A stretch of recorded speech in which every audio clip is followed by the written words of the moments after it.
Hello, everyone. It's Mike Tyson. I'm here with Spears, representing the Spears and Steinberg podcast, as we talk about part 2 of the Tyson documentary that you guys saw on ABC. That's as good as my Tyson's gonna get. This podcast is gonna be hell. You think so? Hell? Oh, got you. I swear to y'all, on everything I love, we're supposed to be in San Jose next week, but California is opening back up. For whatever reason, the powers that be, who were supposed to pull the plug, or who were supposed to open up San Jose, has pulled the plug. So now that's been postponed, but we are slowly but crawly getting back to normal. So we have the week off next week. It wasn't next week, it was the following week that we're supposed to be in San Jose. We were supposed to have we supposed to have next week off. Yeah. Then the following week be in San Jose. So now we got 2 weeks off. Yeah, 2 whole weeks. Yeah, so I'm going to use this time to say, I promise y'all on everything I love, this is it. I'm getting right. I'm going to get my egg yolk glass drinks on. Get into my Sylvester Stallone dun shit and get right. Do you want me to send that song to you like every day? Yes. Send it over. Who has that joke? Someone has a joke about that. About what? That Rocky song. Yeah.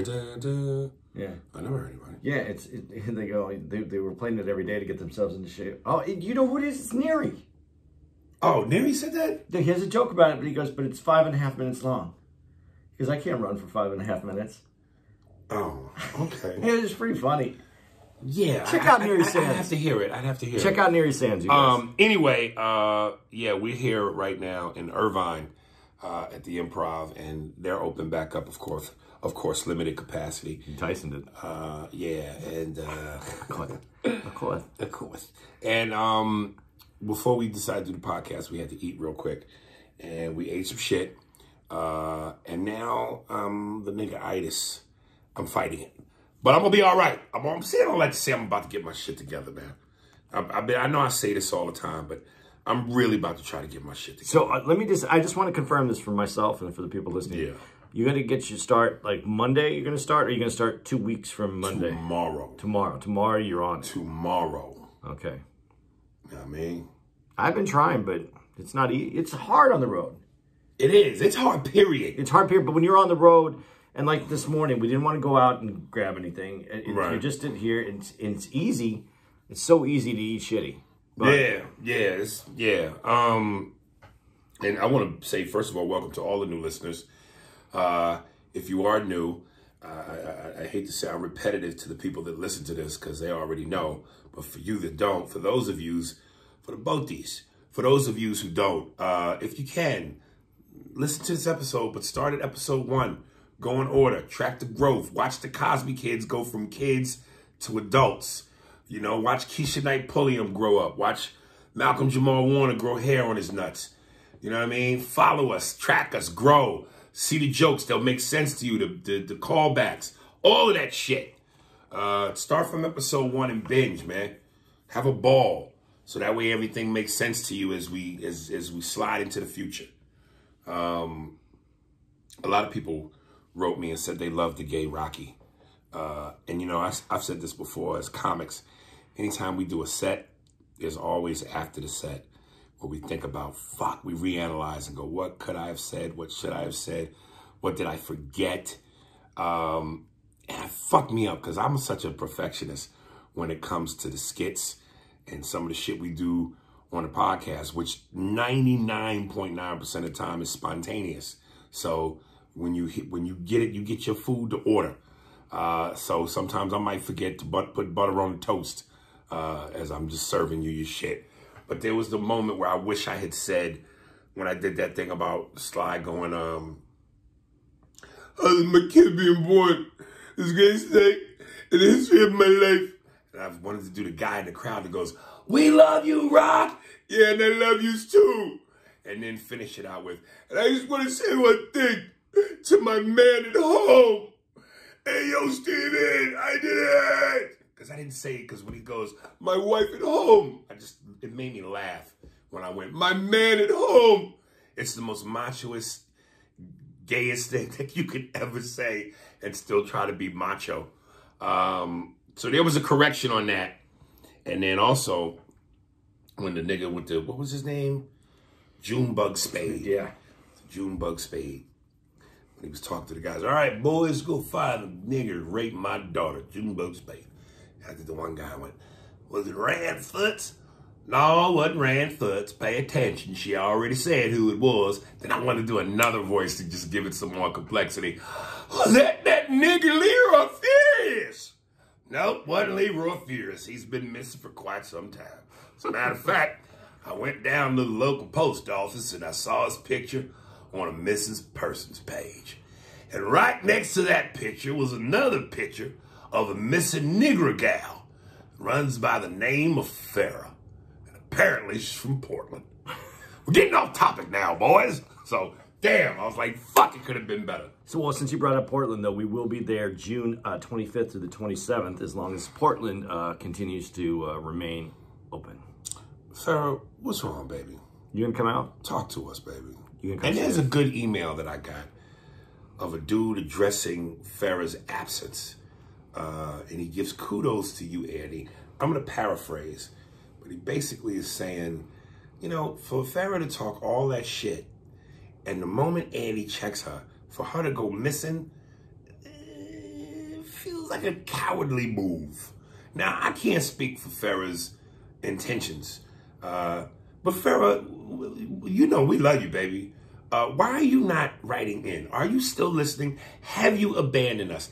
If you have, or if you haven't, let us know, baby. Don't be like that. Because we want to leave you a couple tickets to come out to the show. Yeah. So let us know so you can come on out. And if you have quit the team, then you need to hand in your bitch badge. You can't be out in the streets with your bitch badge and your gun, still doing police work if you're not officially on the force. Let us know, Farrah. Come on, girl. Don't be like that. And if there's something that bothered you, speak to us. You know? Let us know what it is. That way we can create a dialogue and maybe make some corrections. And if you don't want to speak to us, then write in and speak to the main bitch with the side chopper and the side seat with the chopper. And have her talk to Big Mama and she'll come talk to Big Daddy. What's wrong with you, Farrah? Big Daddy, you want to go talk to this bitch, Big Daddy? Okay. Ready to dive in, or is there anything you want to say? No, man. I'm excited to go back to Portland. I hope it's cleaned up. Well, you know, I'd like to be able to go get one of them grilled cheeses from that. Right. See, I'm not gonna be able to do that. I'm gonna be on my Rocky shit. You could have. All right, I'll probably have it on the one off day. Yeah, you can have it, but you just can't like indulge and then have that and fries. And everything. When I go hard, nigga, I go hard. I don't shoot one bullet. I empty the chamber, nigga. The clip. You only do one to kill him. No, but listen, if I'm good 6 days out of 7, I'm allowed one day. Yeah. Yeah, and I'm gonna go hard that day. Okay, I'm reloaded. You fucking with me? You fuck with big time.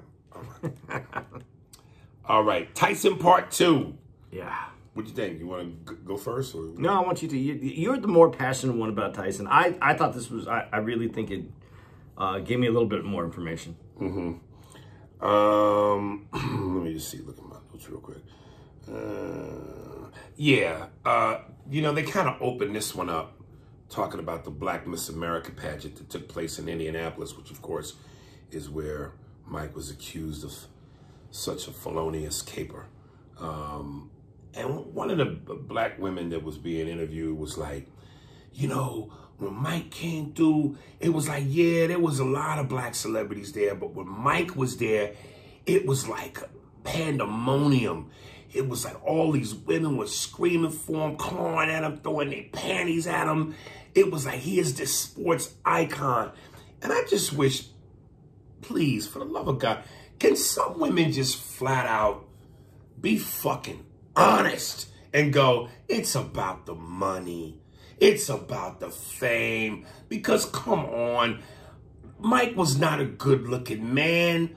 He was a brute. He was a savage in the way he behaved, in the way he interacted with people, particularly women, and not saying his intention was to be that way, but he didn't know any better. He wasn't eloquent. He wasn't classy. He wasn't educated on the right way to interact with women. Some of the women went, yeah, he would grab women on their butts without permission. He would say to women straight up, I want to fuck you. He would say, come to my hotel, bring your girl too, because I'm a celebrity and that's what we do.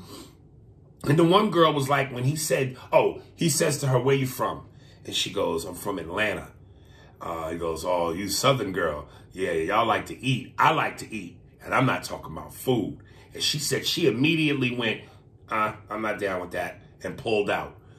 And listen, man, if it's, and I've said this before on the pod, if it's Denzel, if it's Boris Kojo, if it's LL Cool J, if it's Blair Underwood when he was alive, Christoph St. John, I could name a half a dozen good-looking black men who women fawned over. A young 1980s Philip Michael Thomas, a la Miami Vice, Tubbs, light skin, green eyes, curly hair. If them niggas wasn't famous and they didn't have a dime, just based off their swagger and their looks, you would go, I understand why women are on them. I understand. But then again, throw in the money, throw in the fame. Now you got dynamite. Mike had to be famous. He had to be rich. He had to be heavyweight champ of the world. Mike was not a naturally good-looking dude. Not like Ali. Charismatic, 6 feet something, very articulate, good-looking, sexy. So I just wish some women just be honest. Stop acting like it's about anything other than the motherfucker's fame and the money. Y'all, some women, and I'm not all, but I just wish women would be honest and stop trying to paint this picture like they are just these innocent people who are attracted to this nigga for the right reasons.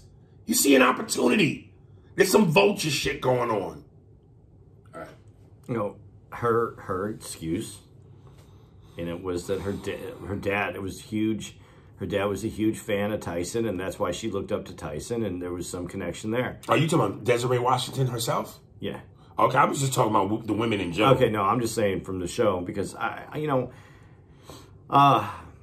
don't disagree with anything you just said, but the crux of this is, though, all that being said, that when they're together, and if a woman says no, then it's supposed to be no. Absolutely. So that's where... Absolutely. Yeah.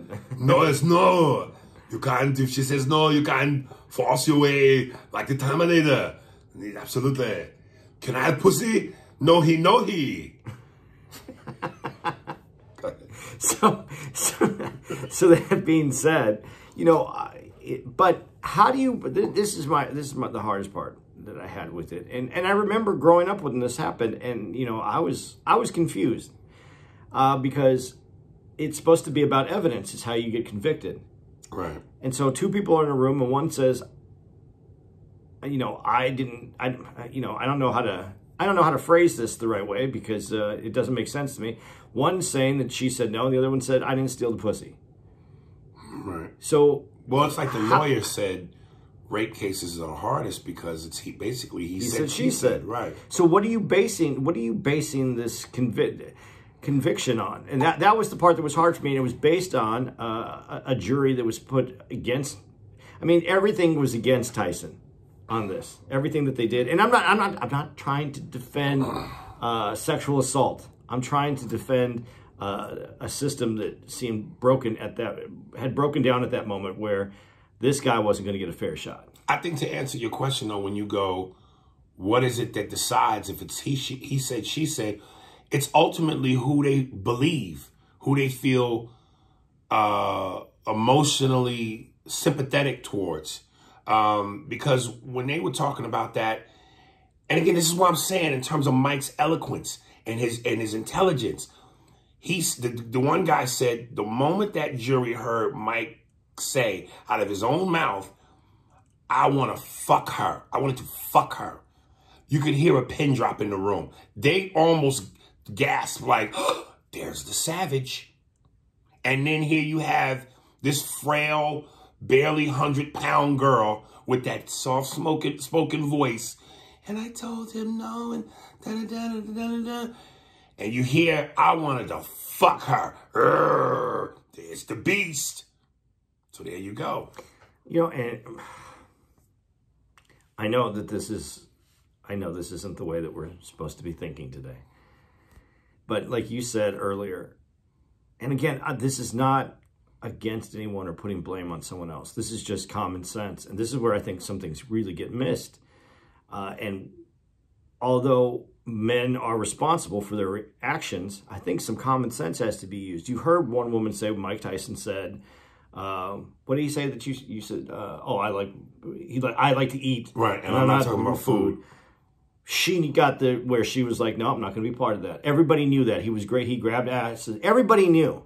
Right. And you're going to come to his room. And what was she thinking that was in that room at that time of night? Well, when you say that, we're dealing with two trains of thought. There is that's something we all say because we go, what the fuck did you think? He wanted to go up there and play fucking, what's that fucking game? Tiddlywinks? No, the ones where the checkers and you put them in the board and they... Cross 4 or something like that? Yeah, whatever. He wanted to play fucking Hungry Hippos. How would he say that to her, though? Do you want to go to my room and play Hungry Hippos? Do you think that actually got said? That's what's even more amazing about it. So there's the logic of going, yeah, but then there are the people that'll go, it doesn't matter. And I understand that part, but it does matter. Because, and I'm not... That's scary when you say that. No, but this is what I'm trying to say. I'm not saying it matters that when someone says no, it's still no. I'm not saying it doesn't... I'm not saying it trumps that. I'm not saying that it's above that. Right. I'm not saying that a man isn't supposed to be in control of himself, and if a woman says no, it's no. At all times. But there is a point also where you don't dangle your meat out of your window to a wild animal. See, this is one of the things where I know what you're saying. And I think most people with common sense know what you're saying. And they would go as far as to say, you're right. But even saying that sounds like justification. No, because that's where it gets dangerous. But I am not saying it's above. When a woman says no, the answer is no. I'm not saying it's above that. But if we know that, you saying dangling meat, that shouldn't even be said. You shouldn't even be allowed to say that. Yes, I should, because I could say that if someone walks a tightrope over a ravine that's 500 feet in the air, he might cross that 1,000,000 times. But we know that he's taking a chance. And that if he falls, he falls. And he knowingly went in with that. And I think there's a responsibility that us as parents, I'm a parent, that I teach my children and make sure that they understand not to put themselves in a position not only about in a sexual situation, but in a safety situation of all times. And I think that's missing because we seem to want to just blame... we just want to put it all on, that was wrong, so that's it. Yes, it was wrong, and if that was the case and it could be proven, it's wrong. I get that. I'm not saying that. I am upset that there wasn't enough effort to put it into place, that she wouldn't have been in that situation in the first place. And I don't think that you could just say, this is wrong, and not have the situation where you discuss that we shouldn't be in that position in the first place. If there was, I don't think that's our audience, but if there was, there would be a feminist out there listening to this with 1,000 other feminists behind her. And the one lead feminist would look over her right shoulder and scream out to the 1,000 feminists behind her, a la Mel Gibson Braveheart, are you ready for a war? And the bitches is coming. Yeah, I'm ready for it. And then I would say this, because I have boys. I don't have girls. I have boys. And I would say that if my son came to me and said, well, Dad, I got this girl pregnant. She said she was on the pill, and I found out later she wasn't. I'd be, son, we've had this conversation. If you are not ready to make a commitment to someone, if you're not ready to have a child, you wear protection. You put yourself in the best position that you can before you go into any situation so that you don't find yourself in a bad position. Brother, I agree with you. I'm just playing the devil's advocate. And when I hear you say that, again, what's so scary about what you're saying, even though to me, I get it and I think it makes sense. But what's scary is what you really hear underneath that is, if you're not smart enough to do the right thing, knowing that there could be consequences, knowing that that door of possibility is cracked, well, hey. Yeah, but that's not what I'm saying. I know it's not, but I'm telling you, that's how that will always be interpreted. And I'm saying it again. I'm not saying that just because they found themselves in that situation that all bets are off and now the person on the other side, the aggressor, shouldn't be held accountable. They should. There shouldn't be an aggressor. But we know in this world, no matter what you do, no matter whether it's this kingdom that we live in, the wild world kingdom of lions, tigers, and bears, there's an aggressor. Yes. And you have to be prepared for the aggressor. And I'm not for the aggressor in this situation. I don't know what Tyson's situation. I'm talking about a completely made-up situation where there could be the same scenario. I don't know. I'm not saying that the aggressor would get a pass or that he's right.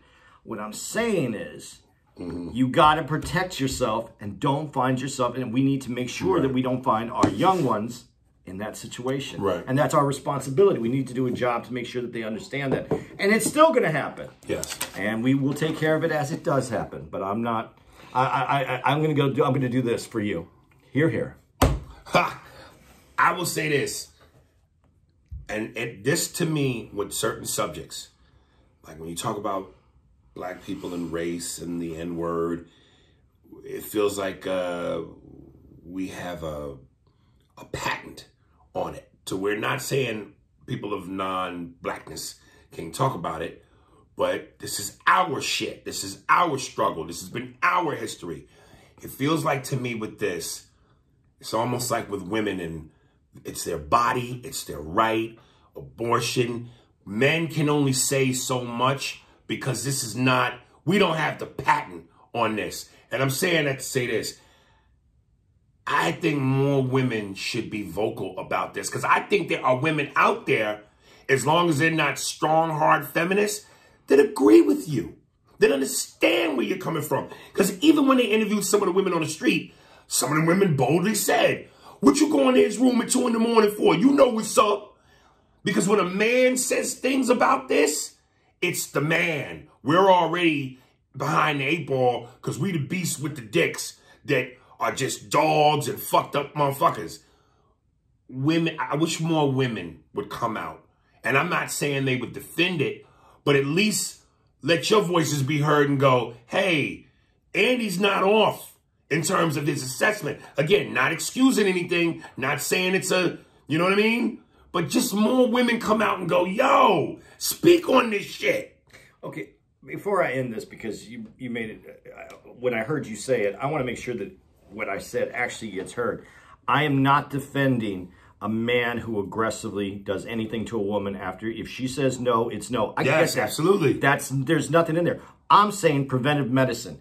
If you know something will give you cancer, but you enjoy it, diet soda, and you drink diet soda, you go into that knowing, well, look, cut down on your amount of diet soda.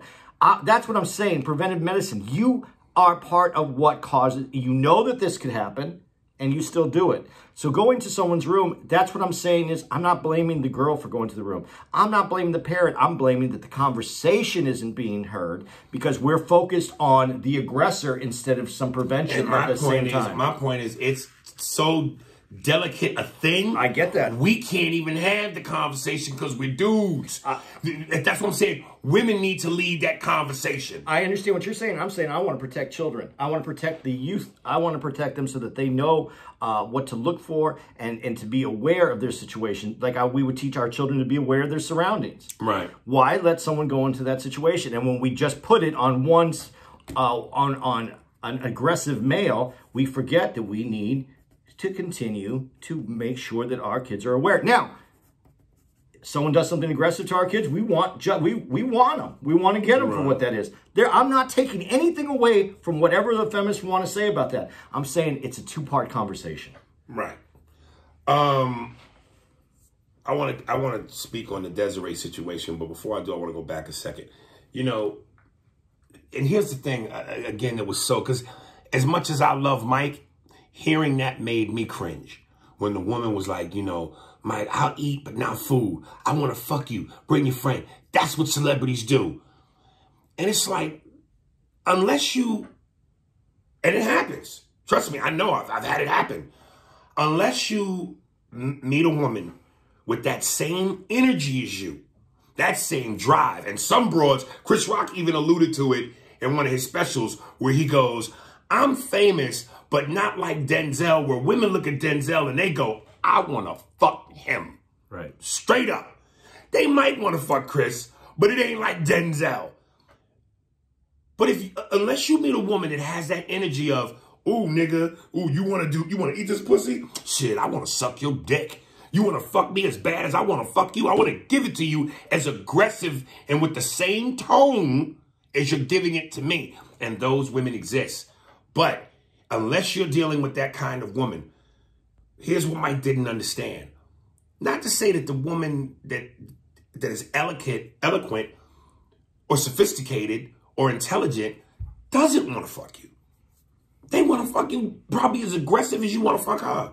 But you can't make her feel like a whore. You got to talk to her the right way. You still got to court. You still got to make her feel not like a slut or like a cheap. You can say you want to eat, but not food. You can say, I want to fuck you and your friend. You could say all that vulgar shit you want to say without being vulgar. Well, you can't let them, you don't want someone to feel that they're a momentary conquest. Exactly. And Mike didn't understand that. If all the girls are oohing and ahhing over you and fawning over you, goo goo gaga, nigga, you know you got that already. You're already a step in. But just because you're a step in don't mean, you know, you can get it off just because you're a step. You got to finish the job. But you also have to, and again, this is not a defense of anything that Tyson might have done or didn't do. This is just completely just looking over the top of it. That's how he was trained, though. And when I say that, I mean, you come up, you don't have a lot of experience. Now you're famous, you have a lot of money, and women start treating you a certain way. You aren't always aware that that's not all women. This is, like he said, this is how we do it. This is how, what was the exact words? This is how it happens? Yeah, they're famous. This is what happens when you're famous. That's what he knows. And the crazy part is, prior to that fame and that fortune and all that of attention, he got none. And then he wasn't brought up with a dad that said, hey, son, this is the proper way you deal with women, how you court them, what to say, what to do. Let me give you a class in etiquette, smoothness, swagger. He didn't have that. And he watched dudes beat his mother up. Right. His mother was an alcoholic and abused him. She didn't say, like some single parent moms out there without a man in the home, hey, son, would you like somebody to treat your mother? Would you like somebody to treat me the way you treating these girls? He had no upbringing in how to do any of that. So now throw on that, now you famous, now you rich, now women are coming after you, and because of your fame and your wealth and all of that, and your richness and all of that, you don't hear no often. And you can be a savage, and it works most times. So, you know. But that's not a defense. That's just... No, I'm just... Yeah, no, I get that. But also, again, because I said it about making sure we're taking care of the kids, that's why it's important that the young men get taught how to treat women in the home. The mom, like you have to understand that you come from a woman as a man, and you need to treat them as in a way with the respect of that it is of how you look at someone's mom or a sister or an aunt. Right. That this is why I think it's important. I don't see this because I watch as we have all the information in our phones. Kids are learning about sexual activity so much sooner because it's in their hands, it's in their phone. They can get information anywhere. I remember when sexual activity in your hands meant you was jacking off. But now not only can you jack off, but you can also get a video to do it with. There you go. At whatever age you have access to the phone. You got your dick in one hand and your show in the other. But I'm seeing adult parents not parent their kids in this social interaction because the kids are coming with so much knowledge sooner than when the older generations are. And it still had, but respect, how we treat one another, there has to be more, because if you go online and you watch what sexual activity is happening online, it's not what you just said about cordial and making a girl feel good about it at the end. So it's important to talk to our kids about this. Because they're being shown something completely different than what's being said should be done, or how we should act, or how we should interact. So I just feel it's very complicated. That's the only reason I wanted to. I'll put my neck on the line in saying what I've said and stick by it. Straight up, do you believe Desiree Washington was raped? I believe she believes she was raped. And I believe Tyson doesn't feel that he raped her. And that's one of the problems. Whoa, Andy, you're giving me a political answer. Because when you go, I believe, she believed, I want you specifically, in your opinion, when you watched what you watched, if you were on the jury, do you believe she was raped? Do you believe Mike did that? It's such a, I know you want me to give you the answer like I'm sitting on the jury, and I could say... You'd have to, though, to get the vote. In favor or no? Yay or nay? Well, the way that we talk about it today, if she said no and he continued, then yes. What do you mean? If she said no at any point in that night that she wanted to stop, then it's rape. Right. Okay, we know how it works. Do you believe, flat out, Mike raped her? I have a really hard time believing Mike raped her. So no. You're saying no. Just say no. Come in, nigga.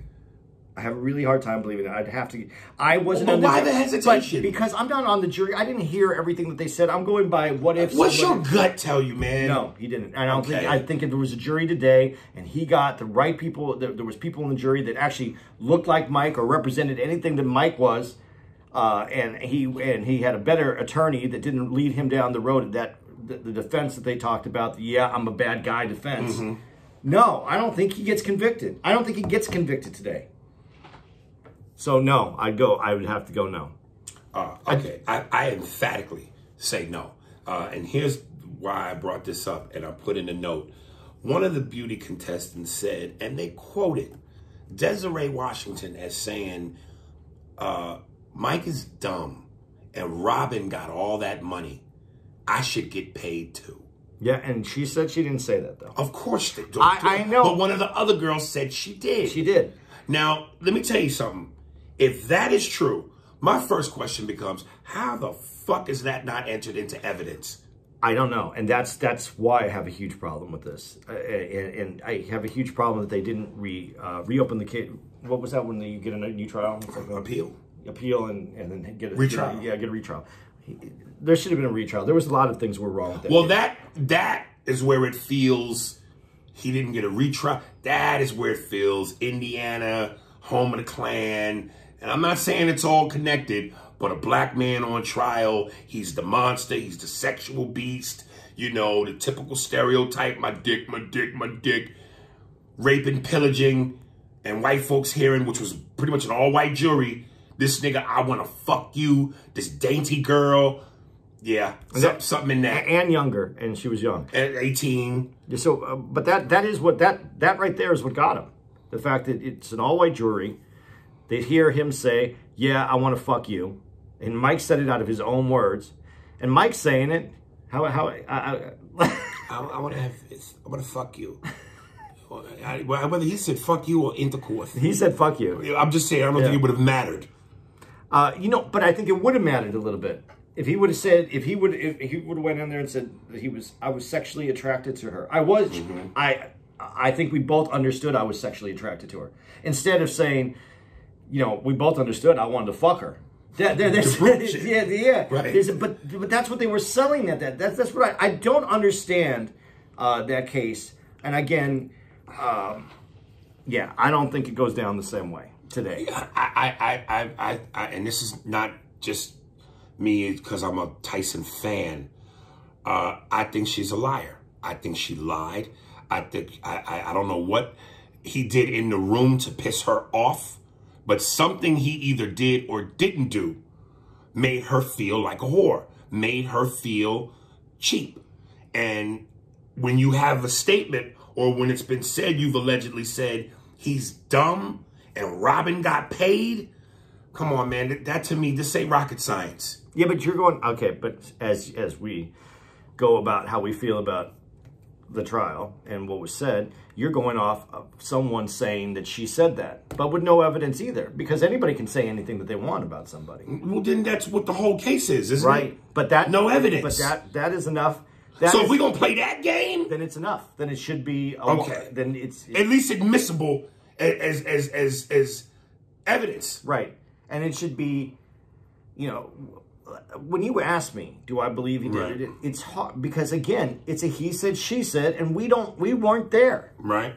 So it's almost impossible. And if you can't prove someone's guilty, you can say that you can look at it any way you want to, but how do you prove someone's guilty when you have nothing? And you have other people saying things that makes it sound like she knew what she was doing. Right. So, yes, I think that's a huge problem. But I think just what we said there is more of a Floor Creek conversation than me saying what I said earlier. You think that is more? Yep. Because there's people that are going to say, nope, that she was in the... This still gets... I think it all ties together. I don't know. I just feel like that saying that she is a liar, I think it fires up more people. Right. You know, I really wish I really wish I could have gotten Mike Tyson's. I could like, dude, you know, as I was watching this thing, and then later they go to seeing Mike with his kid and talking to him, and the reporter asking Mike questions, and he asked him if the Mike Tyson of today could go back and talk to the Mike Tyson of young, what would you tell him? And he goes, it's gonna hurt. Life's gonna hurt. And I'm trying not to get choked up. I love that man so much because he's so transparent. And there's such a bravery in being that honest and being that naked in front of the world. You can't help but respect it because he seems as powerful as he was as a fighter and as a person, more mortal and human being in that moment, and more relatable than some of these fake fucking phony superstars out here, or the people that we call superstars. And people love him for that. It's the reason why they love Tupac.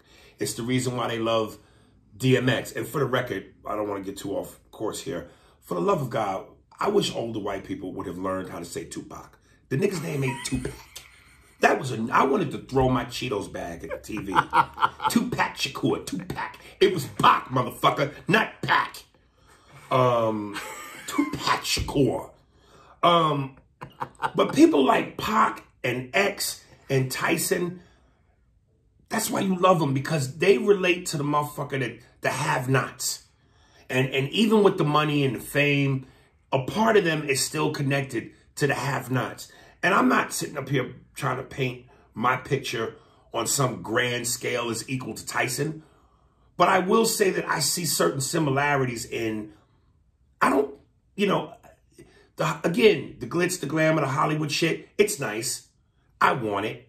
But I also love the connection I have to the streets.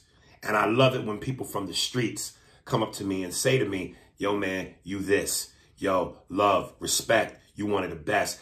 Because it makes me feel like I'm connected with the right people. Because that Hollywood shit, as nice as it is bullshit. And when Mike cries or when he chokes up and he's trying to express shit, and you see that man's pain, like, I really would love to hug Mike. Like, give him a hug and let him know and say to him, brother to brother, yo, I love you, man. I love you.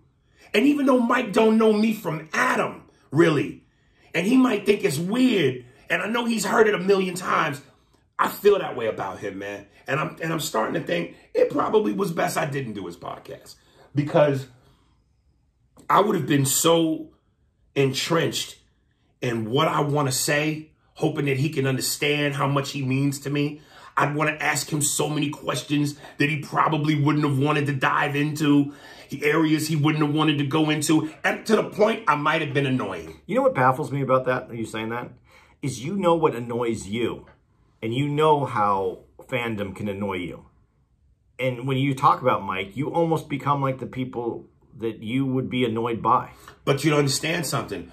But also, at times, I need it. Yeah, you're right. I need to hear that. Yeah, you're right. And when certain fans, and there's a difference between people who come up to me and go, Aries, I'm a fan. I'm going to talk your ear off. I'm going to hit you with a bunch of nonsense. And I go, oh, God. And then there are people who come up to me and I could feel the love, yeah, the legitimacy, the way they say certain things to me, how they say it to me, what they say. I go, this is coming from a different place. Yeah, you can tell when you got someone through something. Right. And that, I'm going to tell you, I feel that I need to hear that, because I'm telling you, I swear to God, Andy, and I'm not going to go there, but this, I told you, this shit will have you one day almost falling to your knees in pain. And when those certain people come up to me and they say what they say, it's like I get wings, man. And I stand back up, and I need to hear that. And I don't know if Mike needs to hear it, but I feel like in my fantasy, I could say what I want to say, and he will understand I mean a lot to this nigga. I've helped this nigga through some shit, because I ain't from Brownsville. I didn't grow up where, as Rosie Perez said, bitches would get put in hallways and raped. And Mike said he got molested. Some dude put him in a dark alley. And I don't come from that. I was poor. I grew up with mice. I grew up with roaches. I ain't grow up like that nigga. Right. And if he could make it, then I ain't got no excuses, even though I've got plenty. Right. So that man just, Well, you know what? That same line, what you just said, though, from what he said, it's going to hurt. Yeah. What would Mike today tell a young Mike? What was amazing to me about that, right, and I was truly amazed by it, because I wanted, my question for him would be, did you say that because of who you are inside today, or did you just say that because it just hurts that bad? Because that is the sign of someone who has so much growth. Because most people, when you say, what would you tell them? Hey, don't do this one thing because this one thing changed my life, or don't do this. Right. Mike looks at his life as a painting that you could still be painting it, but that part's done. Right. That past history is done, painted, it's solid on the canvas. And he said, it's going to hurt. Not let's change some things, but be prepared. It's going to hurt. That is that is a higher level of thought. And when he said that got me, because I went, wow. That's not a guy who's trying to make up for something that happened in the past. That's not a guy who would say, well, if only this would have been different. He said it's going to hurt. That's a person who's accepted their past and is looking to their future. And that's a different kind of dude, man. That's impressive. I wasn't ready for when he said that. You know, like I thought, like most people, Mike was going to end one of two ways, jail or dead. And the fact that not only did he not die, not only is he not in jail, but he's revered. That means he really made it through the storm. He really made it. All the way. All the way. And even his growth, and when he said, yo, my Kiki, was current woman, I don't want to cheat on her. It made me sit back and go, whoa. Because I said to you in private conversations, I would love to not be able to want other women. But that's a hard thing for me, because the women that I have been with, or from what I know so far, it is hard for me to see being with one broad when that broad get on your nerves, or when shit get rough. Nigga, that's your only ride forever. And plus, again, I separate the fun of fucking, AKA the sport, from who I love and care about, AKA my life. I can separate those two, and one has nothing to do with the other to me. But there is a maturity in being able to go, you know what? At the end of the day, though, cheating, you're still hurting somebody. You're still doing wrong.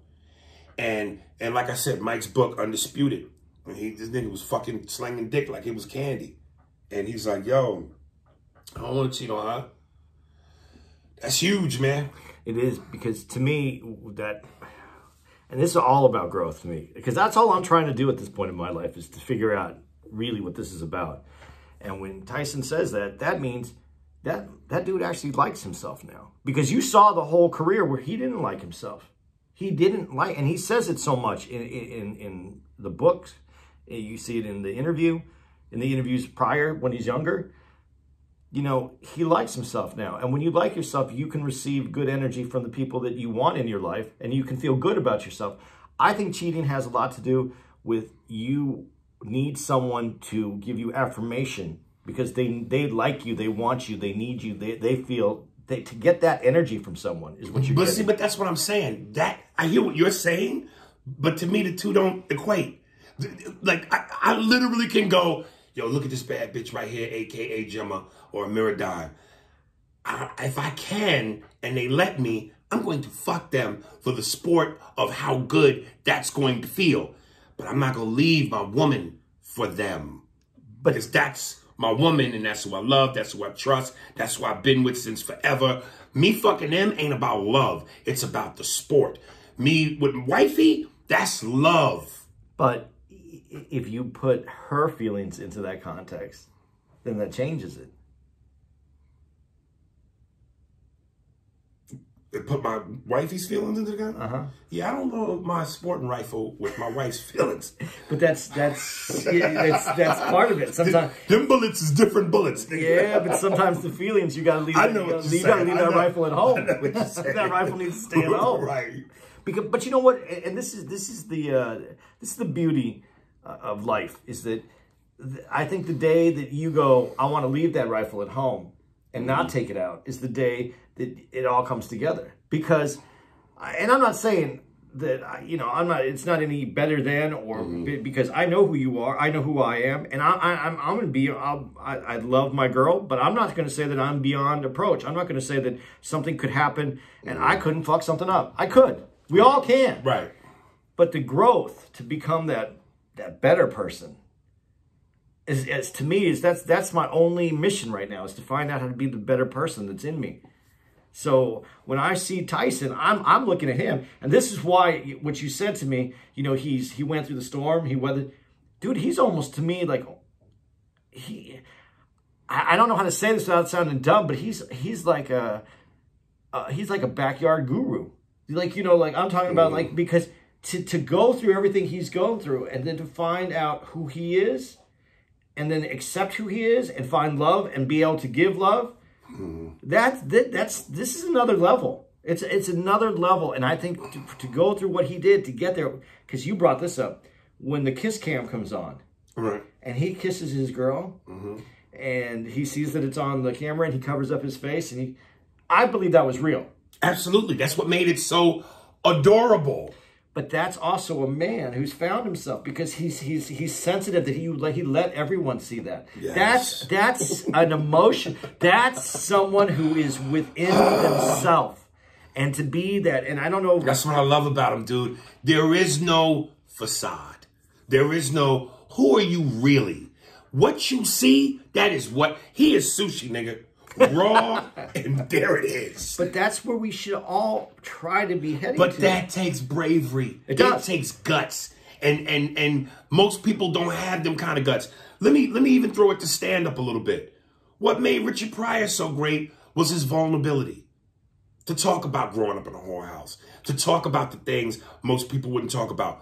Comedically, I wish I'm trying to become that. But I don't be real in a hurry to talk about things that went on in my life that I'm like, to share on stage? Yeah. That takes guts, nigga. Listen, I think I told you this in private conversation. You know, and I've said this part on the pod, but you know, yeah, my dad used to be my mother physically. And again, as a kid, when you watch that, if you don't know no better, you think that's okay. For a long time, when me and my sister got in fights, I would physically beat her up with closed fists and beat her up like a boy, because I thought that was what you do. You know how embarrassed I am by that?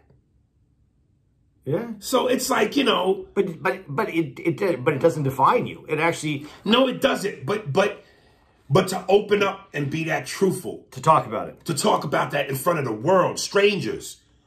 That's wild, yo. But that's when you get beyond you.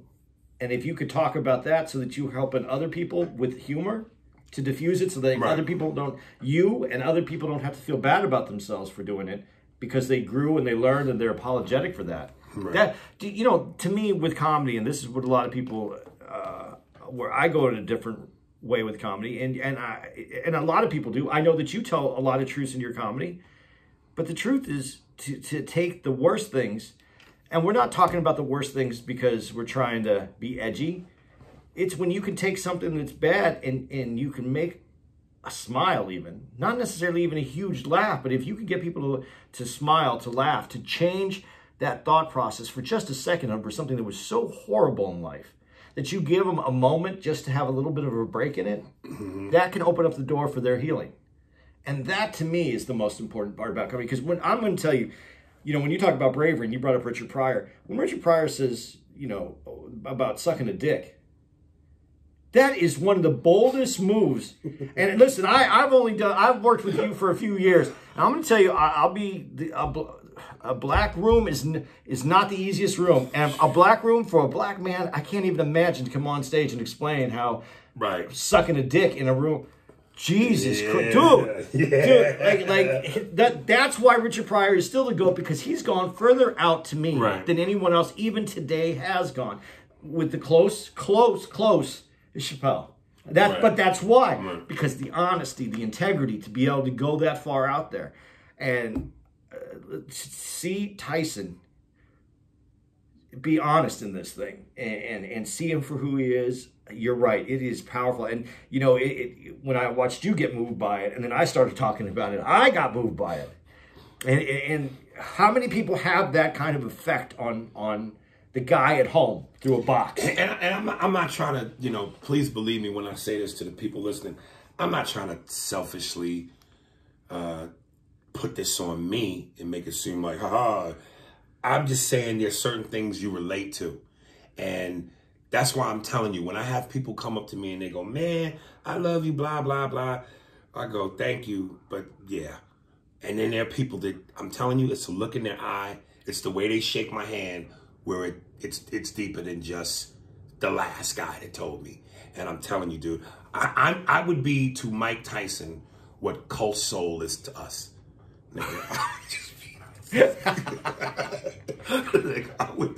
Coming up to Mike in wet socks.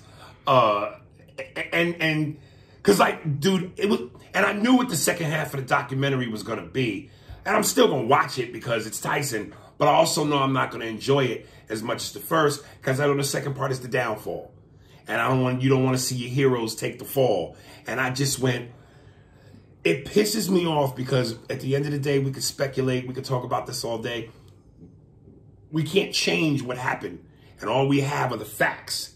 But I know. Like when Mike Tyson apologized to Teddy Atlas, that was huge. Yeah. And I just went, after the first fight that Mike lost to Holyfield, if Mike could have just went, you know what? I'm a clear house. Goodbye, Don King. Hello, new manager. Whoever that new guy is. Trustworthy, good, like Jimmy Jacobs or whoever he was that he loved. But more importantly, yo, Teddy Atlas, Kevin Rooney, I want y'all back in my corner. I want y'all to train me. Let's go back to the old days. Let's go back to the farm. Let's go back to where Cuss lived. Let's train in the old gym. Let's take it back to the beginning. There's no way Mike Tyson doesn't beat Holyfield. Yeah, see, no way. There's no way he loses to Lennox Lewis. If he had gone back and took it into the beginning and thrown the combinations by numbers, when Kevin Rooney used to say to him, yo, Mike, 2, 6, 7, 8, 9. And Mike knew what that meant. Teddy Atlas with the head movement, the defense. There's no way the second half of Mike's boxing career is not as good as his first, because the second half, he was a head-hunting knockout artist. The first part, he was a technician. He was a combination thrower. He was a head mover. He had footwork. He had discipline. why the fuck couldn't Mike clean house? And that would be one of the questions I would have asked Mike on his podcast. Mike, why ain't you clean house? Why ain't you go back to Kevin and Teddy, nigga? And here's what I like most about Tyson right now, and this is what you're missing. And maybe you're not missing. Maybe this is just, it affects you more than it's obviously affecting Tyson at this point in his life. He's already made peace with that. He can't change that pain from his past. And he ain't reliving it anymore. When he said it's gonna hurt, all that is done. It hurt. It's gonna hurt. It hurt. All that, he might see it. He might even be able to explain it to you. But it's done for him. And the reason I want to go back just a little bit to Desiree, because when we're saying this, and this actually forms a lot of my opinion when you asked me, do I think he did it? And I said no. I think at the point where Mike is in his life, the books that he's written, what he said, what he did, he already went to jail for it. There's nothing they can do to him about it anymore. He would have said he did it. And he still says he didn't do it. And I'm not, and again, I am not putting this man on a pedestal and trying to have a woman who, and rip her down and run her over. I'm not trying to do that. You asked me a question, and that's part of the reason why I feel that way. Because he has left nothing, everything's open. Right. He has the Teddy Atlas thing, everything that he's went back to do, he's went back to try to clean up his life. And I don't want to say clean up, make amends to everything so that he can move forward. Right. And that's why I said he's like a guru to me. But what I do want to know, someone out there, and I'm not saying this is a joke, what happened to Teddy Atlas? What's that thing on Teddy Atlas's face? What did he get? And I'm not trying to be mean to Teddy Atlas. I really want to know, did he get in a fight? And I don't know. Because I didn't know Teddy Atlas until I saw this thing. I thought he was a boxing trainer. And he always looked like kind of, he's like, the mustache guy. He just kind of, I didn't know that he was that dude. I think he was the real deal. Yeah, man. I didn't get that. He trained Michael Mora to a title. Yeah, but I didn't know that he was like he's a bad boy. Yeah. I didn't know that. Yeah. And I saw that on his face. I want to know, did he get in some... It couldn't have been nothing nice. No, it couldn't have been anything nice. I just didn't know that's... Yeah, man. Yeah. So yeah, man, I liked it. Dude, that is so funny. You went through this whole emotional roller coaster and you just ended up with, yeah, man, I liked it. Yeah, I mean, it was good. And I tell you, seeing Mike with his son, I think them pants should have been a little looser. Because I know during some of that walk, you could see that nigga's dick meat slamming up against the pants. I got to see where Mike's tip was. No homo, but goddamn, Mike a tight black turtleneck. Nigga, go up a size, nigga. But just seeing him... Boxer briefs, man. Boxer briefs, yeah. Seeing him interact with his son. And that part where he goes, high five. And he goes, you know I love you, right?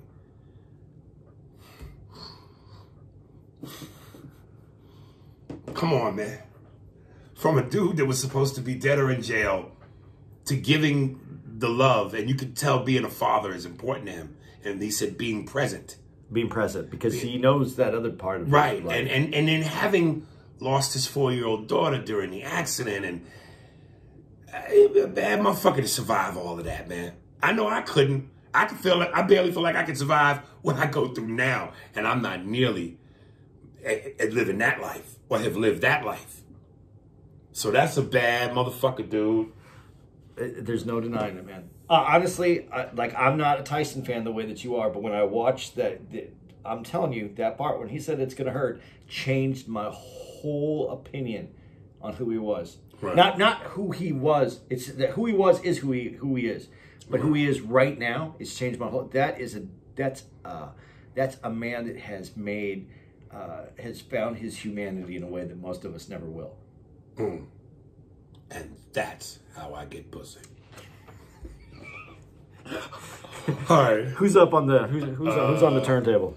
All right, you got anything before I get to him? Just going to be in Portland, the 25th through the 27th at Portland Helium. The end. What is that? The last weekend of June. Yep. And then we'll be in July. We'll be at the Toledo Funny Bone, the 2nd and 3rd. Toledo, Ohio.